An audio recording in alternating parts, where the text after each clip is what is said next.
gonna go on. So I'm not sure if I should tell you guys that, but I am going to say. So yes, I had a breast reduction, y'all.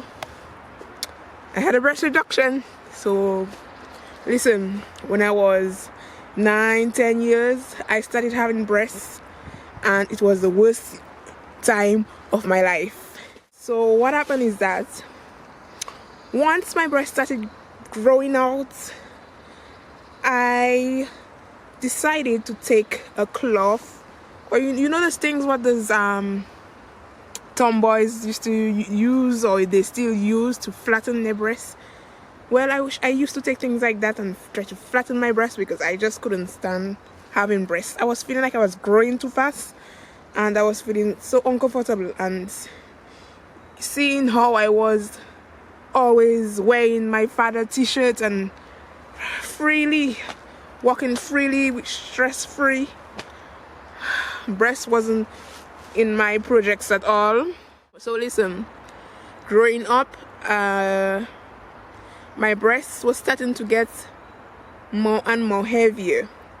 So I didn't had much breasts. They wasn't huge, but they was very uncomfortable and heavy. So I started getting back pains and decided to cut them off. What a relief. I was so relieved. Let me tell you something, when I operated on my breasts, it was, I wouldn't say painful, but uncomfortable. It's a very uncomfortable process, but once it's over, I could walk in t-shirts without no bra. Listen to that. Before, when I used to walk, I must have to put a bra on me or some kind of thing. But see me walking, I would go to the shop braless. That's some kind of shit, right? Yeah, that's a comfortable shit. So I took an appointment in the end of 2018, and well, I called for an appointment in the end of 2018, and I got an appointment like 3-4 months later. So that was in the beginning of 2019, and in that appointment they gave me a rendezvous for the real operation date in the end of 2019, which means October 2019. And what happened is that in the first consultation, normally in France you're supposed to have a certain amount of weight so that you can get accepted by the healthcare, well, covered by the healthcare free of charge. So when I got there, they measured my both breasts, and I had the certain amount that I should have to be operated, thanks God. So then operating day now, I think I went to certain, maybe 1-2 appointment before the operation day, but that's not really important. It was just to prepare myself for the operation day. And so the operation day, October 2019, I went in. My appointment was about 2 in the afternoon, and I got there around 9-8 because listen, I love to get to my appointment in time. Before I could go to my appointment like an hour before. I have to be there in time. And sometimes when I get to my appointment an hour, 2 hours before, sometimes I pass in front of people and people who are late. That's the trick. That's the technique. So let me tell you, I got there, I waited a couple hours before entering into the operation room. So when I got there, I went to deal with all the paperwork with the secretary. Then they showed me my room. I got dressed. Well, you know that operation gown they give you with your thing outside. Well, I got dressed and then I waited, and around 1:30 in the afternoon, 1:40, they brought me downstairs near the operation room, so I had to wait a little while because there was somebody inside. And then once I got there, there was 2 ladies and a man, and the 2 ladies were injecting me. So they gave me that injection, and they was asking me questions like, where are you from, and when are you going to go on vacation, and what country are you from? So I was answering the questions, and all of a sudden I went blank, fall asleep. I was gone. Next thing I know, I was waking up in a waiting room, in a recovering room, and I woke up, and there was all these things all over my breast. What the? No, I knew that was going to happen anyways, so I wasn't surprised. I wasn't shocked at all. I was just feeling uncomfortable. They brought me, after a certain time, certain hours in the waiting room, in the recovering room, they brought me back up to my room, and then all I could do is sleep. Sleep, sleep, sleep. That's all I wanted to do. Sleep, sleep, and I sleep, and I sleep, and I sleep. Then what happened is that come and they check on me. They watch to see. The person who operated me was a woman, a young woman, very kind. So I got operated in the hospital of Saint Louis, if I remember well. That's in Paris, and everybody was so genial, so cool, so nice, and I stayed there for like 2. Well, I went in the Monday, and the Thursday I got out, if I remember well. And then when I went home, there was this nurse who was coming and check on me for about 2 weeks. So the thing that was mostly uncomfortable about the operation is the staples they leave in. Once it is out, you feel so relieved. It's just like the C-section, actually. Not exactly the same thing, but it's almost the same thing. Once they take out the staples and the nylons, everything feels so much better. So they took that out, and one breast was taking time to heal. I was getting scared, like what is happening? Am I going to cure? What is going to happen? And knowing that somebody in my family had breast cancer, I was starting to get so paranoid and like, what is going to happen to my breast, and is it going to close? And up to now, it's giving me some, like, I have to be careful what bra I put on because it's uncomfortable. But I have to say, if you are getting breast reduction, make sure when you go home you have a very comfortable bed, because you can't lie down too flat, you can't be up too much, and you need to be comfortable. Sit up. If you want to sleep, sit up a little. You have to be sleeping just a little up. It was a very interesting process journey for me, because I have been waiting on that so long, you guys. Like, since I was a teenager, I wanted to do that breast reduction, and I have to say that I have less back pain.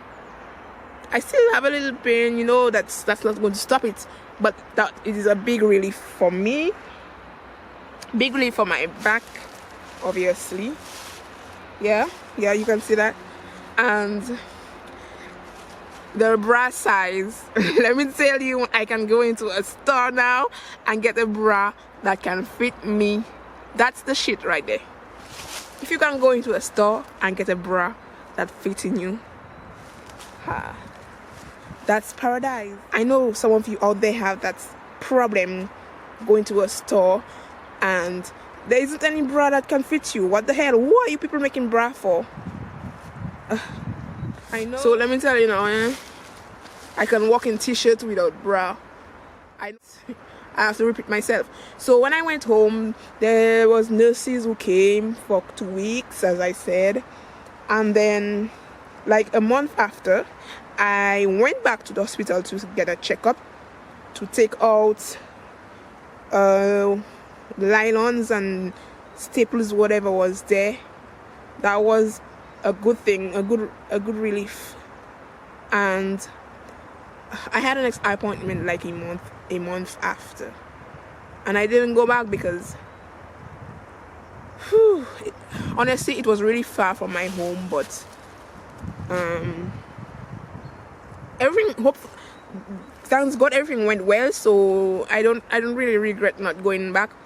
One thing though, when I went to the first consultation, first rendezvous, they ask you if you want to take up pictures. Well, I think it was a must. It was almost a must. You take up pictures for the before and the after, and sometimes they can use your pictures to show other clients or other patients, whatever they call it. And that's only if you want, but they're not showing your face though. But so that's how I saw the surgeon work, because there was pictures of other people, and mostly black women.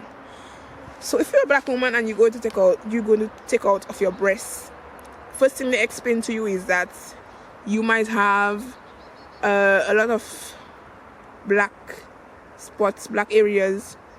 This scar wouldn't be as somebody else, if you understand what I mean.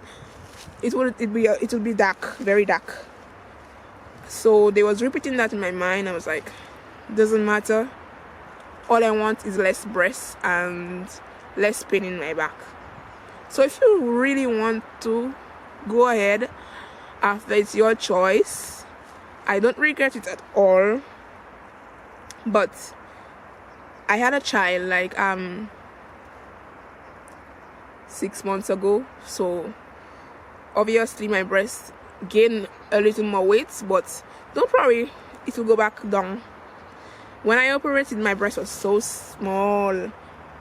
That was magic. That was so good to see. Small and well firm. Yeah. So that's the story of my breast reduction. I didn't go too much into details, but that's most likely what happened. So yeah, that's what it was about.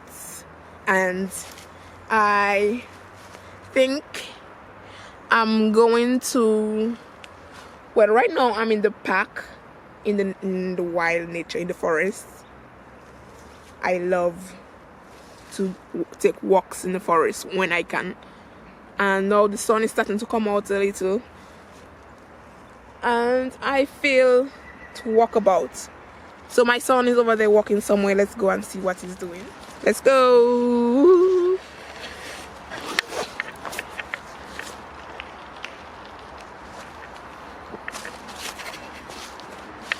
See that here? Nature. It feels so refreshing, so good. So beautiful. It relaxes the mind. If ever you're stressful, you're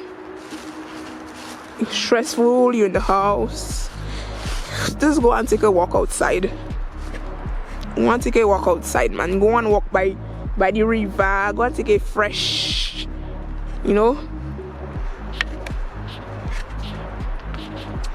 yeah. They probably should be far by now. So far. This is where I came from, and this is where I'm going.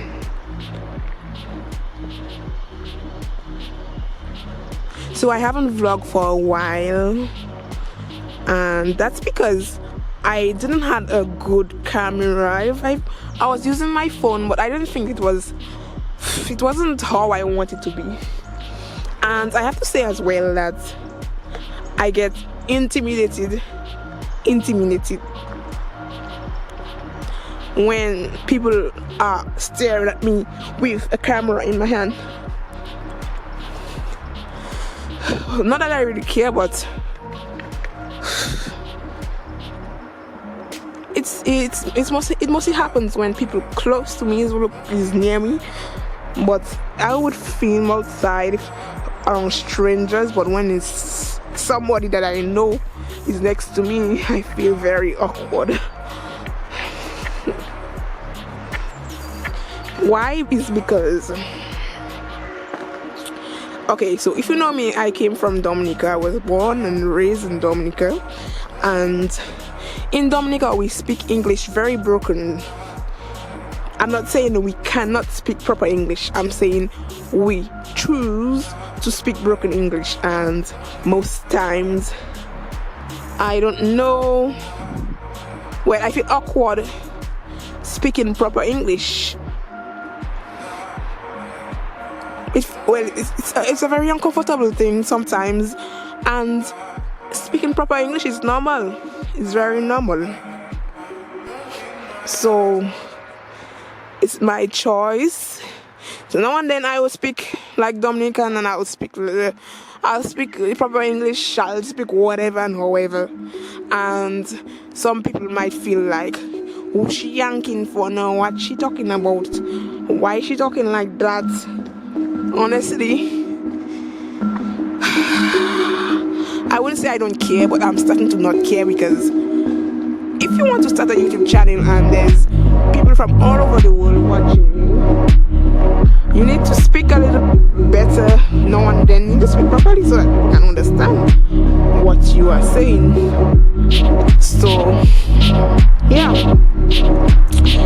I think they are very, very far. So I will get back to you once they are near approaching. I'm not sure if you can see. I have to be careful because camera screen is tactile. What do they say it? Touch screen. I have a touch screen camera, and it's very huge here. So when I turn it and I touch the screen, I don't have a stick yet. Who is that?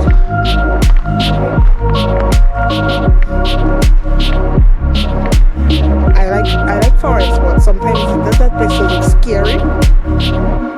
It can be very scary sometimes. I think I see this one. I think I see when they're playing this song to child.